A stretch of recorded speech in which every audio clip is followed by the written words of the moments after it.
Actually ಈ time ಏನಿದೆ ಅಲ್ಲ, ಫ್ಯಾಮಿಲಿ ಜೊತೆ ನೀವು ಇರ್ತೀರಾ, ಈ ಟೈಮನ್ನು ಚೆನ್ನಾಗಿ ಸ್ಪೆಂಡ್ ಮಾಡಿ ಫ್ಯಾಮಿಲಿ ಜೊತೆ. ಓಕೆ, ಯಾಕಂತ ಹೇಳಿದ್ರೆ ಈಗ ನೀವು ನೆಕ್ಸ್ಟ್ ಯಾವುದೊಂದು ಕೋರ್ಸ್ ಜಾಯ್ನ್ ಆಗ್ತೀರಾ, ಇಂಜಿನಿಯರಿಂಗ್ ಆಯಿತು ಅಥವಾ ಮೆಡಿಕಲ್ ಆಯಿತು, ಒಂದು ಕೋರ್ಸ್ ಜಾಯ್ನ್ ಆಗ್ತೀರಾ ಅಂತ ಹೇಳಿದ್ರೆ, ಈಗೇನು ಕೋರ್ಸಿಗೆ ಜಾಯ್ನ್ ಆಗ್ತೀರಾ ಅದನ್ನು ಕೂಡ ಬೇರೆ ಊರ ಹೆಚ್ಚಿನ ಸ್ಟೂಡೆಂಟ್ಸ್ ಅಂದರೆ ಬೇರೆ ಊರೆಲ್ಲ ಸ್ಟಡಿ ಮಾಡ್ತೀರಾ. ಅದರ ನಂತರ ಕಲ್ತಾದ್ಮೇಲೂ ಕೂಡ ನೀವು ವರ್ಕಿಗೆ ಬೇರೆ ಊರಲ್ಲೇ ಇರ್ತೀರಾ, ಫ್ಯಾಮಿಲಿ ಜೊತೆ ಅಷ್ಟಾಗಿ ಟೈಮ್ ಸ್ಪೆಂಡ್ ಮಾಡೋದಕ್ಕೆ ಸಿಗಲ್ಲ. ಸೊ ಈ ಟೈಮ್ ಏನಿದೆ ಇದನ್ನ ಚೆನ್ನಾಗಿ ಯೂಸ್ ಮಾಡಿ, ಫ್ಯಾಮಿಲಿ ಟೈಮ್ ಅಂತ ಹೇಳ್ತಾರಲ್ಲ, ಅಂದರೆ ಪೇರೆಂಟ್ಸ್ ಜೊತೆ ಮಾತಾಡಿ.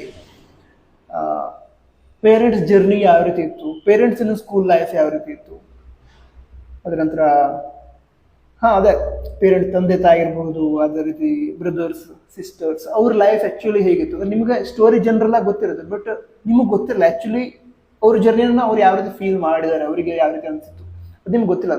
ಅದಕ್ಕೋಸ್ಕರ ಅವರಿಂದ ಕೇಳಿ, ಅಂದರೆ ಅವ್ರ ಜರ್ನಿ ಹೇಗಿತ್ತು, ಹೇಗೆ ಅನಿಸ್ತು ಅದನ್ನೆಲ್ಲ ಅವ್ರ ಹತ್ರ ಕೇಳಿ, ಬಾಂಡಿಂಗನ್ನು ಇಂಪ್ರೂವ್ ಮಾಡ್ಕೊಳ್ಳಿ ಫ್ಯಾಮಿಲಿಯಲ್ಲಿ. ಸೊ ಈ ಟೈಮನ್ನು ಚೆನ್ನಾಗಿ ಯೂಸ್ ಮಾಡಿ. ಯಾಕಂದರೆ ಈಗ ನೆಕ್ಸ್ಟ್ ಈ ಕೌನ್ಸಿಲಿಂಗ್ ಏನಿದೆ ಅದು ಮುಗಿದ ತನಕ ಒಂದು 3 to 4 months ಮನೇಲಿ ಇರ್ತೀರಾ ನೀವು. ಸೊ ಈ ಟೈಮಲ್ಲಿ ಅಂದರೆ ಬೋರ್ ಬರ್ತಾ ಇದೆ ಆ ರೀತಿ ಫೀಲ್ ಮಾಡೋದಕ್ಕಿಂತ ಮನೆ ಜನರ ಜೊತೆ ಮಾತಾಡಿ ಅವ್ರ ಸ್ಟೋರಿ ಅಂತ ತಿಳ್ಕೊಳ್ಳಿ, ಅದರಿಂದ ಒಳ್ಳೆ ಬಾಂಡಿಂಗ್ ಆಗುತ್ತೆ. ನೀವು ನಿಮ್ಮ ಸ್ಟೋರಿನೂ ಕೂಡ ಶೇರ್ ಮಾಡಿ, ನನ್ನ ಲೈಫ್ ಈ ರೀತಿ ಇತ್ತು ಅಂತ. ಓಕೆ.